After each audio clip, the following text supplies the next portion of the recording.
Astaghfirullah. Bismillahirrahmanirrahim. Assalamualaikum warahmatullahi wabarakatuh.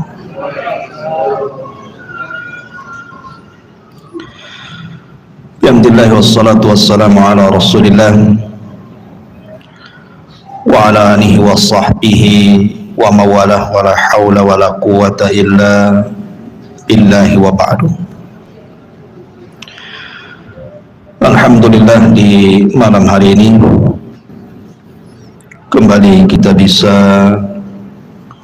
duduk di Masjid Muhajirin.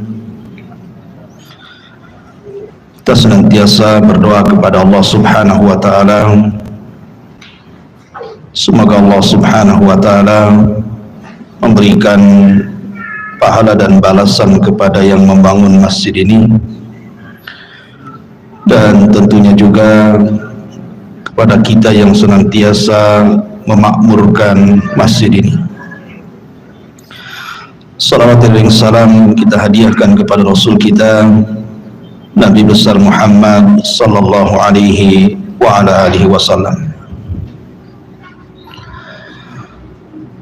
Pembahasan di malam hari ini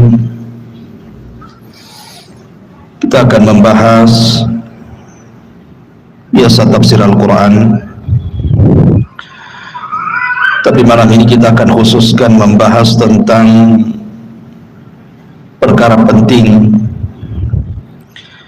tentang kaedah-kaedah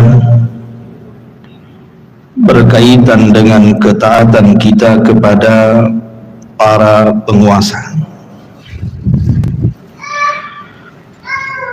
Karena ketika orang tidak paham bagaimana kaidah ahli sunnah wal jamaah tentang pentingnya taat kepada pemerintah atau penguasa, akhirnya sebagian mereka kemudian melakukan mudhaharah, demonstrasi yang kemudian mengarah kepada bagaimana menghancurkan pemerintah, berawal dari mimbar-mimbar, orasi-orasi, dan berakhir dengan kekacauan di mana-mana. Artinya permasalahan ini permasalahan besar, karena menyangkut maslahat bangsa dan juga negara, menyangkut maslahat manusia dan seluruh makhluk yang tinggal di bumi. Ketika saya membahas masalah ini,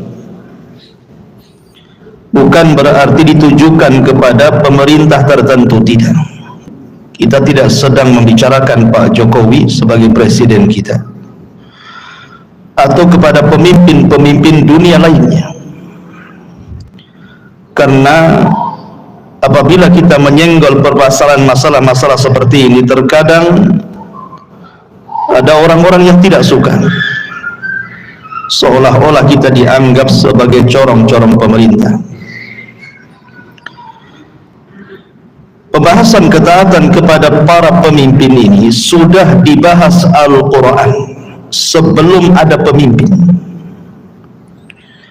sebelum ada yang namanya pemimpin dan rakyat, sebelum ada negara, bahkan sebelum ada bumi sekalipun.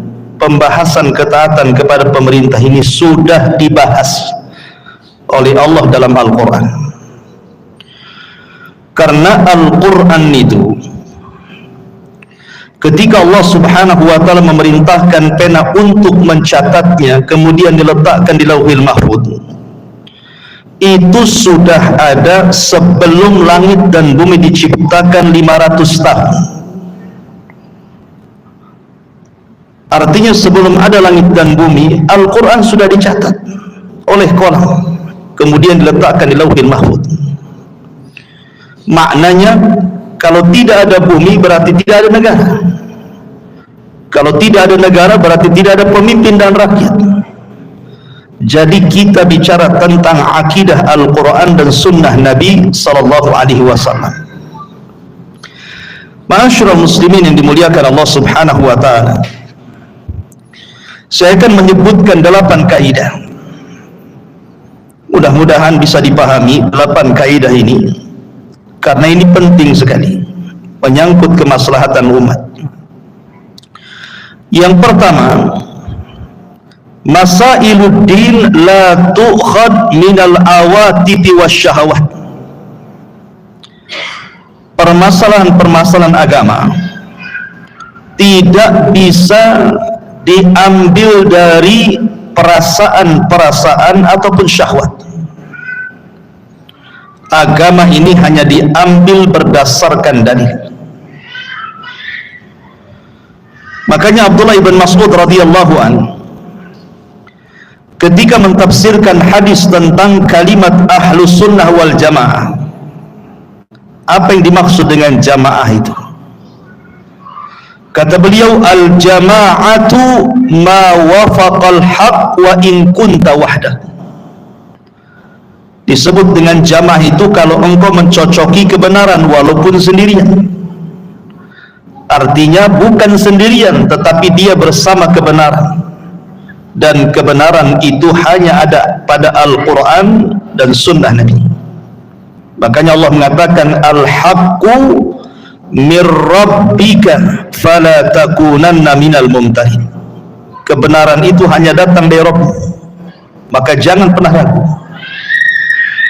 Dan Nabi SAW bersabda, uktub wa ma kharaja min ilal haq. Catat, karena tidak ada yang keluar dari mulutku, kata Rasul, kecuali kebenaran. Artinya bahwa agama ini harus disandarkan kepada dalil, bukan kepada perasaan ataupun syahwat. Dan ketaatan kepada pemerintah itu bagian daripada agama. Karena Allah Subhanahu wa taala berfirman dalam Al-Qur'an, atiullaha wa atiur rasul wa ulil amri minkum. Taatlah engkau kepada Allah, taatlah engkau kepada Rasul, dan kepada ulil amri di antara kalian. Sebagian para ulama berselisih pendapat tentang kalimat ulil amri. Ada yang mentafsirkan mereka adalah al-umara, para pemimpin. Ada yang mentafsirkan mereka adalah al-ulama, para ulama. Ada yang menggabungkan dua-duanya. Kalau urusan dunia maka umara, kalau urusan agama maka ulama. Maka mereka lah disebut ulil amri. Walaupun kebanyakan para ulama tafsir ketika menyebut ulil amri artinya para umara, para pemimpin. Ma'asyiral muslimin yang dimuliakan Allah Azza wa Jalla, karena begini, ada orang yang memahami taat kepada pemimpin itu kalau pemimpin kita baik. Kalau pemimpin kita mensejahterakan rakyat, tidak menyusahkan rakyat, baru kita taat kepada pemimpin. Tapi kalau pemimpinnya jahat, zalim, menyengsarakan rakyat, mengambil hak kita dan tidak mau mengambil, atau hak mereka tidak mau diambil, buat apa kita taat? Kalau pendalilannya seperti ini namanya pendalilan perasaan, pendalilan syahwat namanya. Karena taatnya kita kepada pemimpin itu bukan masalah itu, tetapi masalah ta'abbudi, masalah kita ibadah kepada Allah. Karena pemimpin-pemimpin itu punya hak yang wajib mereka tunaikan, dan mereka akan ditanya soal kepemimpinan mereka di hadapan Allah Subhanahu wa taala. Itu hak mereka dengan Allah. Sama kita sebagai rakyat juga punya hak yang harus kita tunaikan kepada pemerintah kita. Dan kalau hak itu kita tidak tunaikan, kita pun akan ditanya di hadapan Allah Subhanahu wa taala. Jadi ketaatan kita kepada pemimpin itu karena perintah Allah dan Rasulnya, bukan karena perasaan kita, bukan karena syahwat kita. Buat apa kita taat? Pemerintahnya saja jahat. Bukan begitu. Makanya nanti ada hadis Nabi SAW yang akan saya jelaskan. bahwa ketika Nabi SAW itu dibaiat oleh para sahabat di atas kesenangan dan di atas kesusahan, fi usrina wa yusrina, artinya di atas kesenangan, baik pemerintah mensejahterakan kita, atau di saat kesusahan, baik pemerintah menyusahkan kita, tetap kita harus taat. Ini perintah ini, karena di balik ketaatan kepada pemerintah itu ada kemaslahatan al-ibad wal bilad, manusia dan bangsa sendiri. Sehingga ini kaidah yang pertama, bahwa ketika kita mentaati pemerintah itu rujukannya bukan perasaan ataupun syahwat, tetapi karena ada perintah dari Al-Quran dan Sunnah. Ini kaidah pertama. Kaidah yang kedua, as-sabru 'alal aqdar ruknun min arkanil iman. Sabar terhadap takdir itu bagian daripada rukun iman. Makanya ketika Jibril bertanya soal iman, salah satu jawaban Rasul, an tu'mina bil qadari khairihi wa syarrihi, beriman dengan takdir baik ataupun takdir buruk. Dan sabar itu, kata Ali bin Abi Thalib radhiyallahu an, bimanzilatir ra'si 'alal jasad. Kedudukan sabar di dalam agama ini sama dengan kedudukan kepala dengan badan kita. Kalau seandainya badan tanpa kepala, hidup orang tidak akan hidup. Artinya, kalau iman tanpa sabar tidak dinyatakan mukmin. Belum dikatakan beriman kalau dia tidak sabar dengan takdir. Sama dengan jasad tanpa kepala. Buat apa jasad kalau tidak ada kepalanya? Maka iman tanpa sabar pun tidak ada gunanya. Kenapa saya kaitkan kaidah sabar dalam pembahasan at-ta'atu liwulatil umur, ketaatan kepada pemerintah? Karena ada hadis Nabi SAW yang disebutkan dari Anas bin Malik radhiyallahu an. Kata Anas bin Malik radhiyallahu an, fashakawna ilaihi ma nalqa minal Hajjaj. Ada seorang yang bernama Zubair ibn Adi radhiyallahu an datang kepada Anas ibn Malik radhiyallahu an dan mengatakan, kami mengadukan apa yang dilakukan oleh Hajjaj ibn Yusuf as-Saqafi. Itu penguasa zalim. Bukan hanya ratusan, ribuan nyawa dibantai dia. Bukan hanya nyawa para tabi'in, para sahabat dibantai dia. Itu Hajjaj ibn Yusuf as-Saqafi itu. Jadi Zubair ibn Adi ini datang kepada Anas bin Malik mengadukan soal persoalan Hajjaj ini. Kita dipimpin penguasa zalim nih, mudah menumpahkan darah. Faqala, maka Anas bin Malik mengatakan apa? Isbiru, sabar kalian. Isbiru, fa innahu la ya'i zamanun illa walladhi ba'dahu syarru minhu hatta talqau rabbakum. Sabarlah kalian, karena tidak akan ada zaman melainkan setelahnya lebih buruk dibandingkan sebelumnya, sampai kalian berjumpa dengan Rabb kalian. Sami'tuhu min nabiyyikum sallallahu alaihi wasallam, begitulah yang aku dengar dari nabi kalian.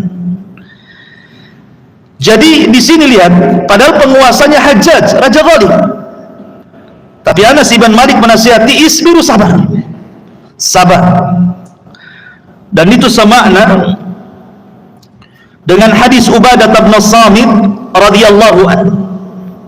Da'ana Rasulullah sallallahu alaihi wasallam fabaya'nahu fakana fima akhadha alaina an bay'na ala sam'i wa ta'ati fi manshatina wa makrahina wa usrina wa yusrina wa atharatin alaina wa alla nunazi'al amra ahlah, qala illa an taraw kufran bawhan indakum minallahi fihi burhan. Kata Ubadah ibn Samit radhiyallahu an, suatu ketika Nabi memanggil kami, kami pun berbaiat kepada Nabi sallallahu alaihi wasallam. Di antara isi baiatnya adalah kami harus mendengar, kami harus taat, baik dalam kondisi semangat ataupun dalam kondisi lemah, baik dalam kondisi susah ataupun dalam kondisi senang. Baik penguasa itu merampas hak kami, tetap kita harus taat. Kita tidak boleh memberontak kepada mereka, kecuali kalau seandainya engkau melihat penguasa kalian dengan mata kalian berada di atas kekufuran yang jelas dan engkau punya bukti atas kekufurannya. Lihat, Nabi SAW mengajarkan kepada kita sabar, tidak boleh memberontak kecuali kalau penguasanya kafir, jelas kafirnya, dilihat mata, ada buktinya, baru memberontak. Itu pun melihat maslahat dan mafsadah, nanti ada pembahasannya. Maka pembahasan sabar ini masuk dalam kaidah ketaatan kepada pemerintah. Sebab betapa banyak orang-orang yang tidak punya kesabaran, akhirnya mereka melakukan demonstrasi, berakhir dengan pemberontakan, akhirnya terjadi kerusakan. Bukan hanya negara, semua rusak. Ikhwan, kita ini punya dua rumah. Rumah yang pertama, rumah kecil, itu rumah yang kita tempati. Yang kedua ada namanya rumah besar yang disebut dengan negara. Ini namanya rumah kita. Rumah besar itu rumah kita ini, negara kita ini. Rumah kecil ya rumah yang antum tempati. Lah rumah yang kita tempati ini keamanannya dikaitkan dengan rumah besar. Kalau keamanan rumah besar tercabut, maka keamanan rumah yang ada pada rumah kita pun ikut tercabut. Karena rumah kita ini terkait dengan rumah besar, negara ini. Kalau negara kacau, rumah kita jadi kacau. Sebab nikmat yang paling besar dalam negara ini adalah al-amnu, keamanan. Kalau negara kita aman, rumah kita juga aman. Anda bisa mencari rezeki dengan tenang, Anda bisa datang ke masjid dengan tenang, Anda bisa kemana-mana silaturahim dengan tenang, mencari maisha tenang, tidak takut pencuri, perampok, dan begitu seterusnya. Tapi kalau seandainya negara kacau karena terjadi pemberontakan, maka rumah kita pun akan ketakutan. Makanya kenapa kaidah sabar ini penting dalam ketaatan kepada pemerintah, harus sabar. Makanya Nabi SAW pernah bersabda tentang sosok pemimpin yang hati-hati mereka seperti setan, tetapi jasad mereka manusia. Dalam sebuah hadis Rasul mengatakan, sayakunu ba'di a'immatun la yahtaduna bihudaya wala yastannuna bisunnati wa sayaqumu fihim rijalun qulubuhum qulubus syayatin fi juzmanil insi. Qala qultu kaifa asna ya Rasulullah in adraktu dhalik. Qala tasma'u wa tuti'u lil amiri wa in duriba dhahruk wa ukhida maluk fasma' wa ati. Lihat apa kata Rasul dari hadis Hudzaifah bin Yaman. Kata Hudzaifah bin Yaman, dia membawakan hadis Nabi SAW.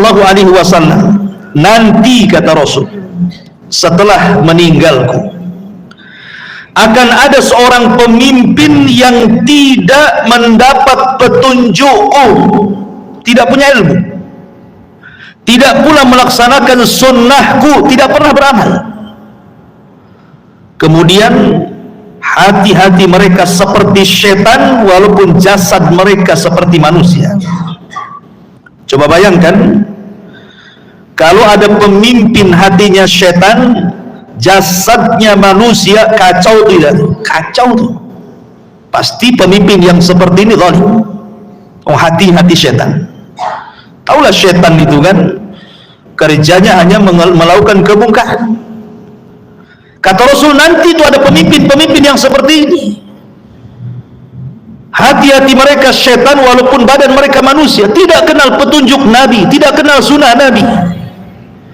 Kemudian Hudzaifah ibn Yaman bertanya kepada Rasul, Rasul, kaifa asnah, bagaimana yang harus aku lakukan in adraktu dzalik, kalau aku mendapatkan pemimpin yang seperti ini? Lihat kata Nabi SAW, tasma'u wa tuti'u lil amri, kau tetap dengar, kau tetap taat kepada pemerintah walaupun dia memukul punggungmu, mengambil hartamu, tetap dengar dan taat. Ini kaidah. Ma'asyiral muslimin yang dimuliakan Allah Azza wa Jalla, jangan kemudian kita fikirkan ketika Nabi SAW mengatakan ati isma wa ati, dengar dan taati, bahwa kita ini tutup mata dari kemungkaran. Kita tidak tutup mata dengan kemungkaran pemerintah. Apalagi pemerintah di zaman sekarang kan beda dengan pemerintah di zaman Abu Bakar, Umar, Utsman dan juga para khulafaur rasyidin. Berbeda di zaman Mulkul Ummah, Bani Umayyah, Bani Abbasiyah. Tentu kejahatannya luar biasa pemimpin di zaman sekarang. Kita tidak menutup mata dari kemungkaran mereka, tetapi kita mendengar dan taat kepada pemerintah itu karena ada maslahat besar. Maslahat besar ini bicara soal darah, bicara soal kerusakan. Karena betapa banyak orang yang tidak mendengar kepada pemerintah, tidak taat kepada pemerintah, kemudian melakukan demonstrasi, kemudian melakukan pemberontakan, kemudian menghancurkan negara. Lihat di berita hari ini, seperti negara mana itu yang presidennya lari, rumahnya pula sampai didatangnya Sri Lanka. Lihat, kacau kan? Kacau balau tuh. Kacau luar biasa. Kalau sampai kemudian pemimpin itu tidak ada, ingat, subhanallah ya, kuasa Allah, bahkan ini rahmat dari Allah subhanahu wa ta'ala. Keamanan seluruh negeri itu ditentukan oleh satu orang. Coba bayangkan, negeri sebesar Indonesia, contoh Indonesia, negeri kita, itu keamanannya ditentukan satu orang yang disebut dengan presiden. Satu orang saja bisa mengamankan satu negara. Ini rahmat dari Allah. Kalau seandainya satu orang ini sampai dijatuhkan, hilang keamanan. Walaupun tentaranya kuat-kuat, walaupun bangsa itu punya ribuan jutaan tentara, walaupun bangsa itu punya persenjataan nuklir ribuan sekalipun, walaupun orangnya banyak, walaupun bangsanya itu penuh dengan kemewahan, penuh dengan keindahan, kalau pemimpin yang satu itu jatuh, percuma itu, hilang keamanan. Ma'asyiral muslimin, makanya kita lihat coba negara-negara yang kemudian diberontak sampai kemudian pemimpinnya dibunuh. Kan banyak tuh di berita-berita kayak Suriah ataupun Libya dulu kan gitu, atau Yaman, pemimpinnya sampai dijatuhkan, dibunuh. Kacau di mana-mana. Orang takut. Akhirnya sampai kemudian memberlakukan jam malam. Karena takut kalau seandainya ada pencuri, diberlakukan jam malam tuh. Coba bayangkan sampai mencekam tuh. Begitulah kalau seandainya yang satu orang ini sampai tumbang semua keamanan. Makanya kaidah yang kedua penting yang disebut dengan as-sabru 'alal aqdar, sabar. Sabar, karena sabar itu dapat pahala. Kemudian kaidah, karena begini kawan, kalau seandainya Allah subhanahu wa ta'ala mengirim kepada kita pemerintah yang zalim, atau kepada sebuah negeri, negara manapun tanpa mengkhususkan negeri kita, dan negara itu negara muslim, diutus kepada mereka pemerintah yang zalim, pemimpin yang zalim, sesungguhnya ini bagian daripada azab Allah. Ingat, Allah ketika mengadab sebuah negeri, salah satu bentuk azabnya adalah dikirim para penguasa zalim. Saya contohkan sebuah hadis. Nabi SAW bersabda, "Ya ma'syaral muhajirin, hisalun khamsun idza btulitum bihinna wa a'udzu billahi an tudrikuhun." Wahai orang-orang muhajirin, kata Rasul, 5 perkara kalau sampai menimpa kalian, aku berlindung kepada Allah, jangan sampai menimpa kalian. Kata Nabi SAW, "Lam tadharil fahishatu fi qaumin qad hatta yu'linu biha illa fasha fihimut ta'un wal auja allati lam takun madat fi aslafihimul ladzina madaw." Kalau al-fahisyah, perzinahan, homoseksual, lesbi atau yang semacamnya sudah dilakukan terang-terangan oleh sebuah kaum, maka akan dikirim kepada mereka penyakit taun dan penyakit-penyakit yang belum pernah terjadi sebelumnya. Kemudian yang kedua, walam yanqusul mikyala wal mizan illa ukhidhu bis-sinin wa syiddatil maunati wa jawri sultani alaihim. Di sini syahidnya. Kata Nabi SAW, jikalau masyarakat dalam sebuah negara itu sudah mulai curang dalam berniaga, berekonomi, berbisnis, mereka mengurang-urang timbangan, mengurang-urang takaran, lihat, dosanya 1 tapi azabnya 3. Dosanya 1 saja, curang dalam dagang, mengurang timbangan, mengurang meteran, mengurang takaran, atau dengan bahasa lain curang dalam berdagang, itu 1 kesalahannya, tapi lihat azabnya 3. Yang pertama, kata Nabi SAW, ukhidu bis-sinin, akan dikuasakan kepada mereka pacaklik yang berkepanjangan. Kemudian yang kedua, syiddatul mauna, susah ekonomi, susah cari nafkah, susah cari kerja. Dan ini syahidnya, wa jawri sultani alaihim, dikirim kepada mereka para penguasa zalim. Dikirim kepada mereka para penguasa zalim. Dari sini menunjukkan bahwa kalau ada penguasa zalim di sebuah negara, maka itu bagian daripada azab. Salah satu penyebabnya adalah karena manusia tidak bermuamalah dengan baik ketika berniaga, suka bercurang, mengurang timbangan, takaran, meteran, menipu, ghibah, riba, zalim dan yang lainnya. Jadi penguasa yang zalim itu azab dari Allah. Dan ketika kita berhadapan dengan azab, apakah azab dilawan dengan pedang? Apakah azab dilawan dengan pemberontakan? Apakah azab dilawan dengan mudzaharah? Azab itu hanya bisa dilawan dengan istighfar dan sabar. Azab itu hanya bisa dihadapi dengan istighfar, banyak-banyak tobat dan banyak-banyak sabar. Kan ini azab dari Allah. Jangan sampai kemudian mendatangkan kerusakan yang lebih besar yang sudah ada kerusakan sebelumnya. Iya, memang sekarang rusak, tapi jangan dibuat lebih rusak lagi. Perbanyak istighfar, perbanyak sabar. Itu kaidah yang kedua, berbicara tentang ketaatan kepada pemerintah. Kaidah yang ketiga, kata para ulama, masailul ummatil masiriyati la tasdur anil afradi walakin an ahlil halli wal aqdi.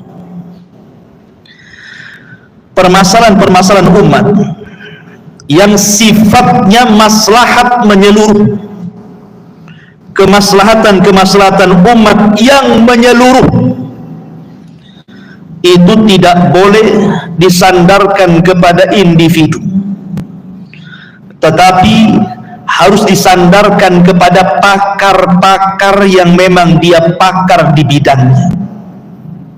Begini,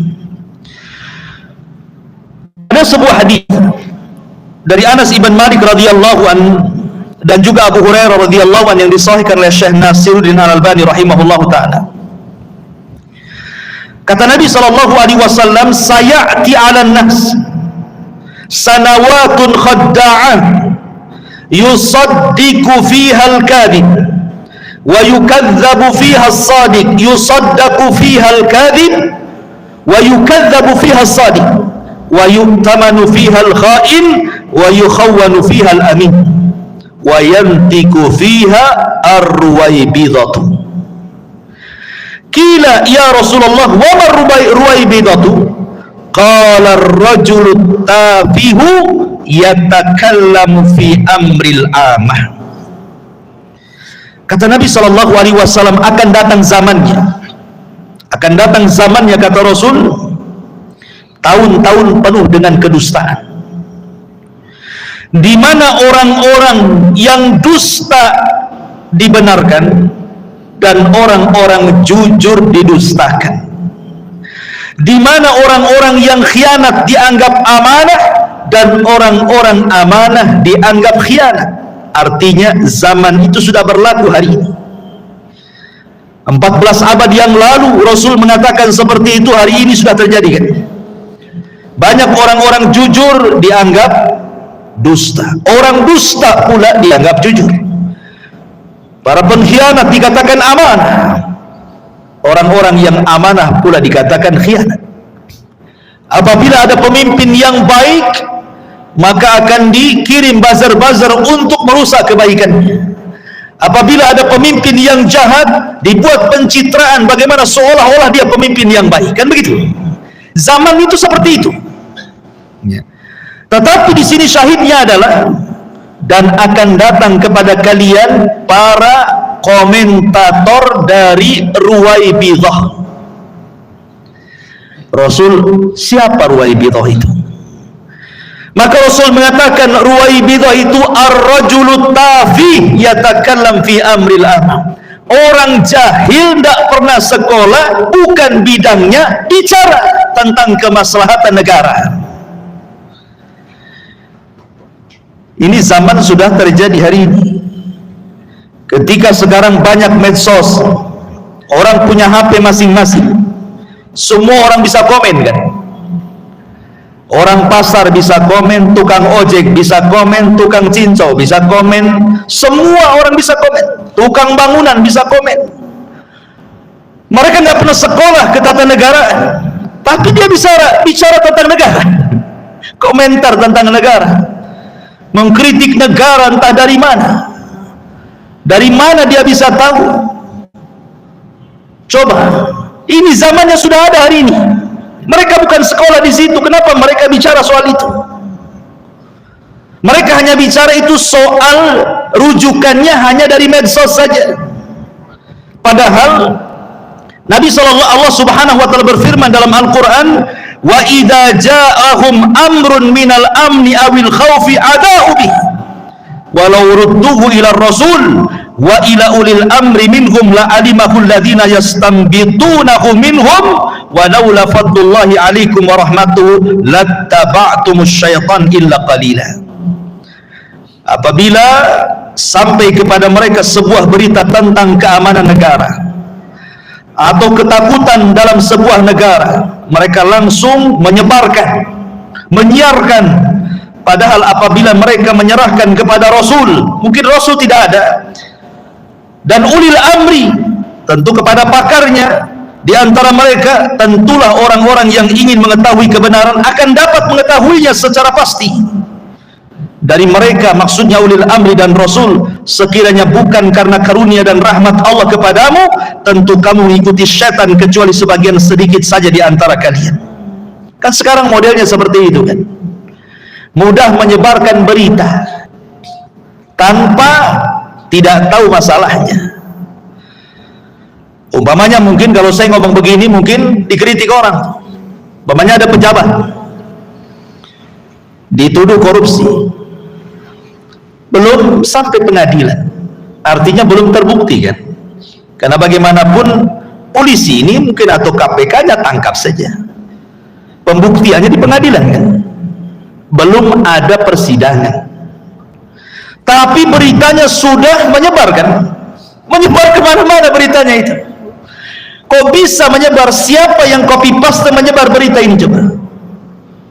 Ma'asyiral muslimin yang dimuliakan Allah Azza wa Jalla. Bagaimana kalau tidak terbukti? Dan bagaimana kalau terbukti? Kalau terbukti ya, bagaimana kalau tidak terbukti?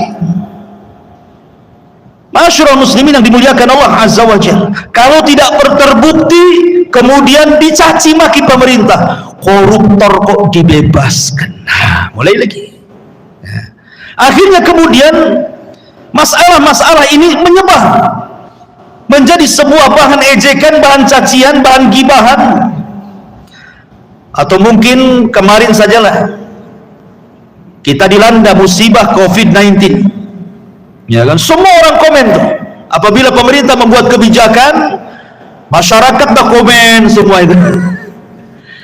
Kadang-kadang kita mendapatkan kabar itu bukan resmi dari pemerintah, entah copy paste dari siapa yang nulis, di belakang penulis entah laki-laki entah perempuan, entah mukmin entah kafir, kita tidak tahu. Kita cuma baca copy paste disebar. Padahal dalam kaedah menyebarkan berita itu, idza ja'akum fasikum binaba'in fatabayyan. Ada kaedahnya. Kalau datang sebuah berita, jangan langsung ditelan kemudian copy paste dan sebar, tetapi cross check dulu betul tak beritanya, sahih tak beritanya. Sebab kalau seandainya tidak, saya sama saja dengan menyebar fitnah. Ma'asyiral muslimin yang dimuliakan Allah Azza wa Jalla. Intinya bahwa maka masalah-masalah yang berkaitan dengan masalah-masalah negara, biarlah para pakar yang bicara. Tidak perlu kita ikut komentar, karena kita bukan di bidangnya. Fas'alu ahla dzikri in kuntum la ta'lam. Kaidah yang keempat, la jama'ata illa bil imamati, wala imamata illa bis sam'i wat ta'ati. Tidak ada jamaah kecuali dengan imamah, tidak ada masyarakat kecuali ada pemimpin, dan tidak ada pemimpin kecuali dengan mendengar dan taat. Dan ini akidah Ahlussunnah seperti ini. Karena saya ulangi dari awal, kemaslahatan negara itu karena ketaatan pemerintah kepada negara, bukan sebab mereka baik atau tidak. Ini karena perintah Allah. Makanya kalau kita lihat Fudail ibn Iyad, kemudian Imam Ahmad ibn Hanbal rahimahullahu ta'ala sampai-sampai berdoa kepada Allah subhanahu wa ta'ala, lau kana li da'watun mustajab la da'autul wulatal umur. Kalau aku punya doa yang mustajab, tentu aku akan berikan doa ini untuk kemaslahatan pemimpin. Sebab baiknya mereka, baiknya rakyat, jahatnya mereka akan merusak rakyat. Artinya bahwa kita mendoakan mereka. Ma'asyiral muslimin yang dimuliakan Allah subhanahu wa ta'ala, karena mencaci maki pemerintah itu tidak ada gunanya, tetapi mendoakan hidayah kepada mereka. Allahumma wafiq li umuril mu'minin. Ya Allah, berikan taufik kepada mereka. Ya Allah, berikan hidayah kepada mereka. Ya Allah, sadarkan mereka. Ketika mereka diberikan kesadaran dan hidayah oleh Allah, baiknya mereka juga, baiknya rakyatnya. Karena begini ikhwan, pemimpin itu kan cerminan rakyat. Ali bin Abi Thalib pernah dikritik. Di zaman Ali itu kan perang terus tuh. Makanya kalau kita membicarakan sejarah Abu Bakar, runut jelas gitu kan. Sejarah Umar, runut jelas. Sejarah Utsman, runut jelas. Ketika bicara sejarah Ali, isinya perang. Kan di zaman Ali itu kan perang terus tuh. Perang Siffin di zaman Ali, perang Jamal di zaman Ali, pemberontakan sana sini Khawarij di zaman Ali. Sampai wafat Ali itu ceritanya perang. Kalau bicara sejarah Ali itu cerita perang saja. Sehingga kemudian ada orang datang kepada Ali, ya Ali, kok di zaman kamu rusuh berbeda dengan di zaman Abu Bakar dan Umar, apa bedanya? Lihat jawaban Ali radhiyallahu anhu. Kata Ali radhiyallahu anhu, iya, di zaman Abu Bakar dan Umar kayak aku ini rakyatnya. Aku ini rakyatnya. Abu Bakar dan Umar itu pemimpinnya, makanya tidak rusuh. Di zaman saya, aku pemimpinnya, model kalian rakyatnya, makanya rusuh. Lihat jawaban Ali radhiyallahu anhu. Ya. Kata Ali radhiyallahu anhu, di zamanku rusuh iya karena rakyatnya model kalian. Kalau seandainya rakyatnya model aku, kata Ali radhiyallahu anhu, nggak akan rusuh. Makanya di zaman Abu Bakar, Umar, Utsman nggak ada rusuh, nggak ada peperangan. Ya. Menunjukkan bahwa Ali ingin mengatakan bahwa karena model kalian wajar terjadi seperti ini. Wa kadzalika nuwalli ba'dadh-dhalimina ba'dha. Begitulah kami jadikan para pemimpin-pemimpin yang zalim karena rakyatnya zalim. Karena miniatur negara itu rakyat. Cerminan sebuah penguasa itu rakyat. Kalau rakyatnya baik, tidak mungkin memilih pemimpin yang jahat. Kalau rakyatnya semua sholat, tidak mungkin memilih pemimpin yang tidak sholat. Kalau rakyatnya semua jujur, tidak mungkin memilih pemimpin khianat. Kalau rakyatnya semuanya amanah, semuanya baik, tidak mungkin memilih raja-raja, penguasa-penguasa yang jahat-jahat, mustahil. Tapi kalau rakyatnya jahat, wajar pemimpinnya jahat. Siapa yang memilih pemimpin? Rakyat kan? Apalagi model negeri kita ini menggunakan demokrasi. Tidak seperti di zaman baheula gitu ya, di zaman dulu. Sehingga yang namanya sistem demokrasi itu tidak dibedakan orang pandai dengan orang bodoh, tetap aja satu suara. Anda masuk nih, profesor masuk ke kotak suara. Kemudian ada orang nggak sekolah TK pun dah hatam masuk juga ke kotak suara, tetap aja dihitung satu. Sehingga tidak dibedakan. Padahal sebenarnya pemilihan penguasa dalam Islam itu bukan tugas rakyat. Itu tugas orang-orang cerdas. Al-hallu wal-aqli, biarlah mereka yang berkumpul, orang-orang cerdas itu baru memilih. Tapi memang kondisi negara kita seperti itu, mau diapakan kan begitu. Sehingga jangan salahkan kemudian, atau jangan terlampau menuntut lebih kepada penguasa kalau seandainya kita sebagai rakyat itu juga tidak sebagaimana yang kita kehendaki. Artinya begini, kalau kita maling, jangan pula ngomong sama presiden jangan maling. Maling kok teriak maling, ini gimana ceritanya ya. Artinya ma'asyiral muslimin yang dimuliakan Allah azza wa jalla, maka kembali kepada kaidah yang keempat, tidak ada jamaah kecuali dengan imam, tidak ada imam kecuali bisam'i wa ta'ah. Kemudian yang kelima, la ta'ata li makhluqin fi maksiatil khaliq. Kaidah kelima, tidak ada ketaatan kepada makhluk dalam rangka bermaksiat kepada Allah. Nabi SAW bersabda, ta'atul imam haqqun 'alal mar'il muslimi ma lam ya'mur bi maksiatillah. Fa idza umira bi maksiatillah fala ta'ata lahu. Ketaatan imam adalah hak kepada siapapun dari rakyat muslim.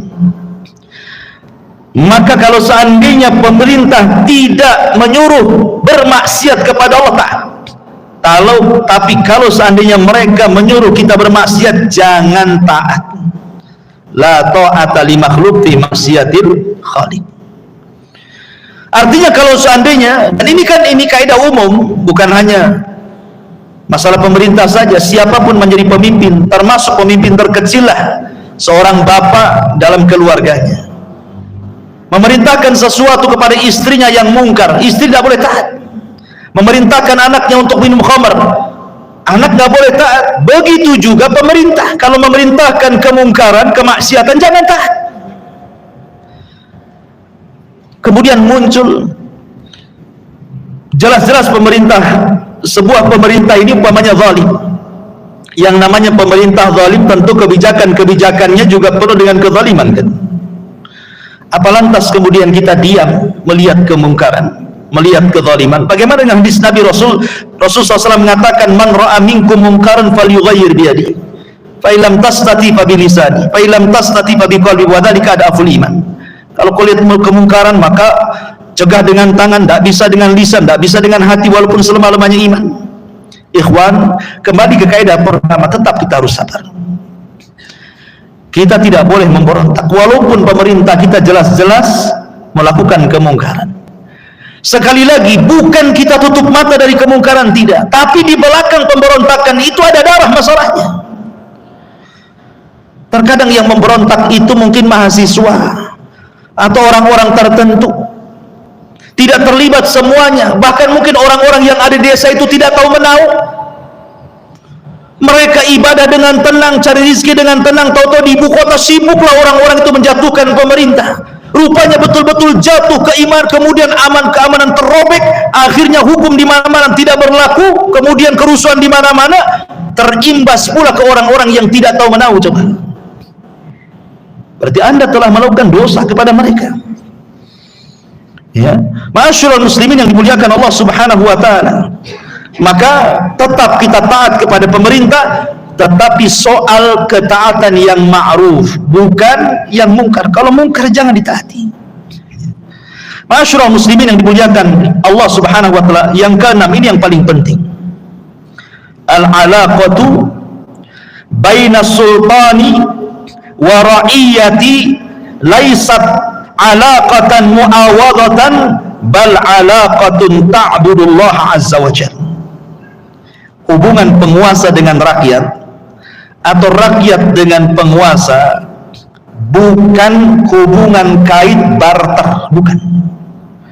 Hubungan penguasa dengan rakyat sebaliknya itu bukan hubung kait barter. Kalau Anda baik, saya baik. Kalau Anda jahat, saya jahat. Bukan begitu. Ya. Kalau Anda memakmurkan kami, kami taat kepada Anda. Kalau Anda menyengsarakan kami, kami berontak kepada Anda. Bukan itu. Ya. Bukan kaidahnya di sini, bukan. Tetapi hubungan antara penguasa dengan rakyat atau rakyat dengan penguasa itu murni ta'abbudi, murni urusan ibadah. Makanya saya sudah singgung di awal bahwa pemerintah itu punya hak. Mereka akan ditanya di hadapan Allah Subhanahu wa taala. Contoh, Nabi SAW mengatakan kullukum ra'in wa kullukum mas'ul an ra'iyati. Kalian jadi pemimpin dan kalian akan ditanya atas kepemimpinan kalian.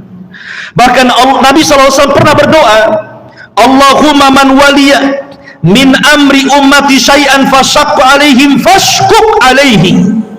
Kata Nabi SAW, ya Allah, siapa saja yang mengurusi urusan umatku lalu dia menyusahkan mereka, ya Allah, susahkan dia. Ada balasannya. Ya. Tidak perlu kita membalas, Allah yang akan membalas. Jadi kalau pemerintah itu menyusahkan rakyatnya, nanti Allah susahkan mereka. Tidak perlu kita yang membalas, Allah yang membalas langsung. Balasan Allah lebih mengerikan dibandingkan balasan kita. Bahkan Rasul mengatakan thalathun la yukallimuhumullah wa la yanzuru ilaihim yaumal qiyamah. 3 orang tidak akan diajak bicara, tidak akan dilihat Allah pada hari kiamat. Salah satunya apa? Malikun kadzab, pemimpin pendusta, pemimpin zalim, pemimpin jahat. Tidak akan diajak bicara, tidak akan dilihat oleh Allah Subhanahu wa taala. Bahkan Rasul mengatakan salasatun lan yanalahum syafa'ati yaumil qiyamah. 3 orang tidak akan dapat syafaatku pada hari kiamat. Salah satunya adalah imamun zalim, pemimpin yang zalim. Jadi mereka ada balasannya di hadapan Allah. Sebagaimana pemimpin-pemimpin yang zalim ada balasannya di hadapan Allah, begitu juga pemimpin adil. Sab'atun yudhilluhumullahu fi dhillihi yauma la dhilla illa dhilluh. 7 golongan yang akan mendapatkan naungan di hari yang tidak ada naungan kecuali naungan Allah. Salah satunya imamun adil, imam yang adil, imam yang baik. Jelas mereka akan ada balasannya. Kalau mereka melaksanakan hak-haknya, itu semua karena Allah Subhanahu wa taala, bukan karena rakyatnya. Mereka melaksanakan hak itu karena perintah. Siapa yang memerintahkan? Allah dan Rasulnya. Kalau tidak dilaksanakan, datang ancaman kepada mereka. Kita sebagai rakyatnya juga sama. Ketika kita melaksanakan hak-hak kita kepada pemerintah, kita wajib taat, kita wajib mendengar. Itu bukan karena muawadhah, Bukan karena barter, karena pemerintah baik saya akan baik, kalau pemerintah jahat saya nggak akan jahat. Bukan soal itu, tapi ini soal perintah. Allah yang merintahkan kita taat dan juga mendengar. Wa in jar wa in dzalamu, kata Rasul, walaupun pemerintah zalim, walaupun pemerintah jahat, tetap taat. Ikhwan, kalau saya boleh bagi, pemimpin itu ada 3 macam. Ada yang disebut pemimpin muslim adil, yang kedua fasik zalim, yang ketiga kafir. Pemimpin itu ada 3 jenis pemimpin. Pemimpin yang pertama pemimpin adil, pemimpin yang kedua pemimpin fasik zalim, pemimpin yang ketiga pemimpin kafir. Kita rinci. Kalau seandainya kita dihadapkan dengan pemimpin yang adil, yang muslim lagi adil, kemudian kita melakukan pemberontakan, haram biijma'il ulama, berdasarkan nas Al-Quran dan Sunnah dan konsensus para ulama, haram, tidak boleh memberontak kepada pemimpin adil. Saya contohkan di zaman Utsman ibn Affan radhiyallahu an, pemimpin yang sangat adil, khulafaur rasyidin, dijanjikan masuk surga. Datang para pemberontak Sabaiyah, dipimpin Abdullah ibn Sabah, memberontak, memaksa untuk Utsman turun dari jabatannya. Tapi Utsman teringat Nabi SAW bersabda, wahai Utsman, engkau akan dipakaikan baju pemerintahan. Kalau ada orang yang hendak mencabut bajumu, jangan kau lepas, karena itu akan jadi permainan. Sebab kalau seandainya setiap pemimpin di demo kemudian diberontak, suruh lepas, nanti datang pemimpin yang baru digitukan lagi, lepas lagi, sampai kapan? Jadi permainan jadinya. Ya. Maka Rasul jangan lepas. Maka Utsman pertahankan sampai akhirnya dibunuh oleh para pemberontak. Maka mereka para pemberontak disebut Khawarij, firqah yang sesat, yang Rasul katakan kilabu ahli nar, anjing-anjingnya neraka, kata Rasul. Mereka memberontak kepada Utsman ibn Affan radhiyallahu anhu. Haram, tidak boleh memberontak kepada pemimpin yang adil muslim. Di sisi lain pemerintahnya kafir, maka Nabi SAW mengatakan kita wajib menggantikan pemimpin yang kafir menjadi pemimpin yang muslim. Itu dalam Islam seperti itu. Antara kufran bawahan. Tetapi syaratnya, pemimpin yang kafir ini kita tidak bisa langsung mengatakan kafir. Harus melihat mata kita memang dia kafir, jelas dia melakukan perbuatan kafir. Kemudian yang ketiga, ada bukti kalau dia kafir. Kemudian yang keempat, melihat maslahat dan mafsadah. Kalau dalam menggulingkan pemerintah kafir diganti dengan pemerintah Islam itu, menggulingkan presiden kafir diganti dengan presiden muslim itu sampai meneteskan darah kaum muslimin, maka tidak boleh. Tidak boleh. Tetap melihat maslahat dan mafsadah, tetap melihat kebaikan dan madarat. Kalau sampai menggulingkan pemerintah yang kafir, kemudian dia menggunakan kekuatan militernya, kemudian sampai mengebom rakyat-rakyat muslim, sampai nyawa berjatuhan di mana-mana, haram, tidak boleh. Tidak boleh melakukan kemungkaran mendatangkan kemungkaran yang lebih besar. Itu kaidah itu.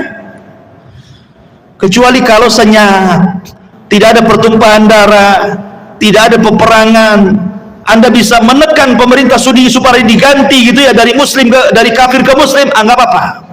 Tapi kalau ada kerusakan besar, tetap Islam itu mendahulukan maslahat dan mafsadah. Mana yang lebih besar? Ya. Kemudian yang ketiga, bagaimana kalau pemimpinnya fasik dan zalim? Pemerintahnya fasik dan zalim, seperti pemerintah di zaman sekarang gitu kan. Rata-rata pemerintah selepas khulafaur rasyidin, kemudian mulkun warahmah, itu sekarang menjadi mulkun jabriyah namanya. Mulkun jabriyah itu para penguasa diktator. Dan sudah lewat, tidak ada lagi khulafaur rasyidin, tidak ada lagi mulkun warahmah, tidak ada lagi mulkun adad, yang ada hanya mulkun jabriyah. Dan kelak mungkin di akhir zaman kalau muncul al-mahdi al-muntadhar, baru kemudian minhaj ala nubuwah, kan begitu. Tapi kalau zaman sekarang ini masih jabriyah, diktator-diktator di mana-mana, satu dunia. Bagaimana kita menghadapinya? Apakah kita harus memberontak? Kaidah ahli sunnah wal jamaah, tetap tidak boleh memberontak, walaupun penguasa zalim, walaupun penguasa jahat, walaupun penguasa mereka mengambil hak kita dan hak mereka tidak bisa diambil. Tidak boleh.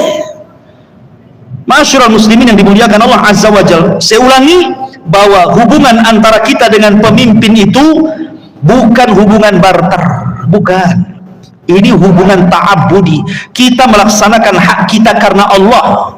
Sebagaimana para pemerintah itu juga, para pemimpin di pemerintahan melaksanakan hak-hak mereka juga karena perintah. Jangan dianggap barter, ya kan? Ma'asyiral muslimin yang dimuliakan Allah Azza wa Jalla. Kemudian yang nomor 7, la amna illa bil imam. Tidak ada keamanan kecuali dengan adanya pemimpin. Satu hari kekosongan seorang pemimpin itu lebih bahaya dibandingkan 70 tahun dipimpin raja zalim. Ada istilah para ulama seperti itu. Satu hari kosong tidak ada pemimpin itu lebih jelek dibandingkan 70 tahun dipimpin raja zalim. Kenapa demikian? Karena sampai kalau satu hari kekosongan tidak ada penguasa, tidak jalan hukum, maka yang terjadi apa? Nikmat aman akan hilang. Banyak kekacauan dan perselisihan di mana-mana. Rasa takut akan disebar di hati-hati manusia. Boleh jadi akan terjadi pertumpahan darah, hilangnya harta, hancurnya bangunan, banyak kelaparan, negeri hancur, banyak perampokan, banyak pengangguran, pendidikan terhenti, macam-macam. Kerusakannya macam-macam tuh. Makanya kalau seandainya kemudian dalam sebuah negara itu ada presidennya, ada pemimpinnya, bersyukurlah kita kepada Allah.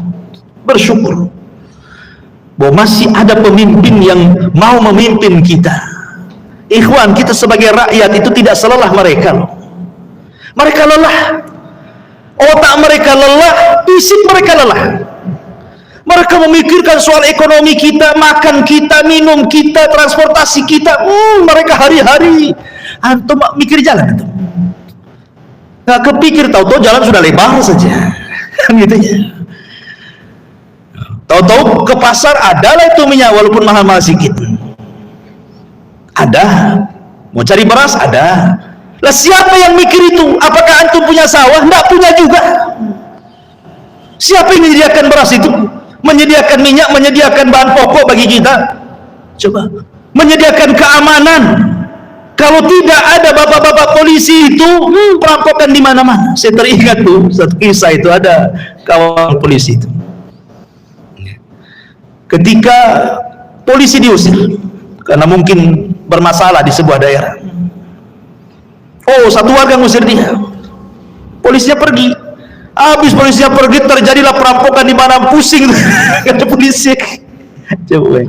Masyaallah muslimin yang dimuliakan Allah Azza wa Jalla. Artinya lo di sini keamanan itu karena ada pemimpin. Subhanallah, nikmat dari Allah. Allah sudah mengirim satu pemimpin untuk memberikan keamanan satu negara. Gara-gara satu orang, satu negara bisa aman tuh. Satu orang saja. Ini yang satu orang kalau tidak dijaga, hilang tuh keamanan.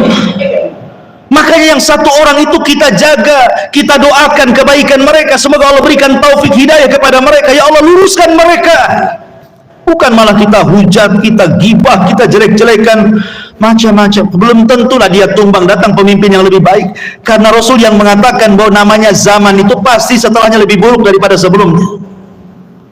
Masyaallah muslimin yang dimuliakan Allah Azza wa Jalla. Kemudian yang terakhir, al-athar al-mutarattibatu alal khuruj ala waliyil amri, bahwa setiap pemberontakan pasti akan ada pengaruh,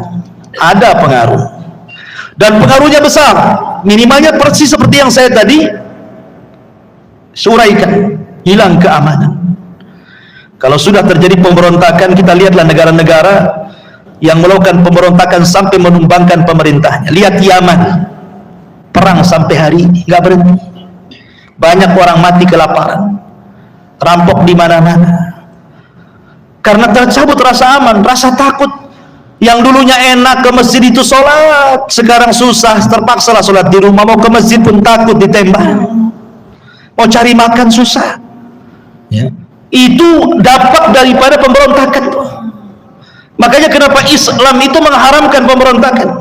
Kata Imam Nawawi rahimahullahu ta'ala, wa sababu adami in'izalihi wa tahrimil khuruji alaihi ma yatarattabu ala dhalik minal fitani wa iraqati dima wa fasad dhatil bayyin fatakunul mafsadatu fi ajri akthar minha fi baqaihi.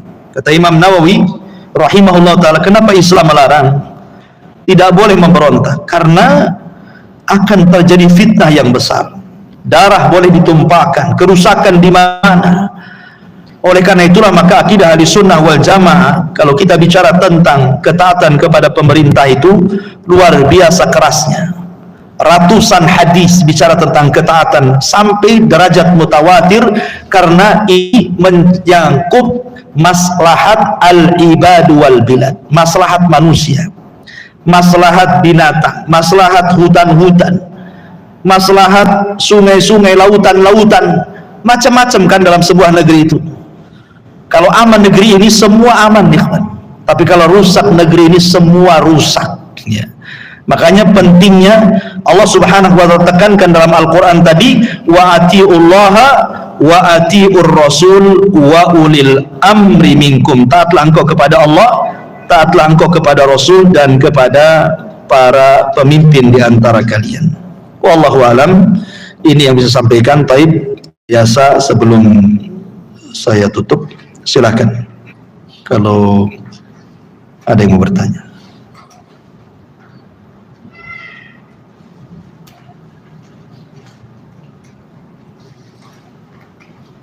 Taib, tidak ada, kita tutup. Subhanakal bihamdika asyhadu an la ilaha illa anta astaghfiruka. Assalamualaikum warahmatullahi wabarakatuh.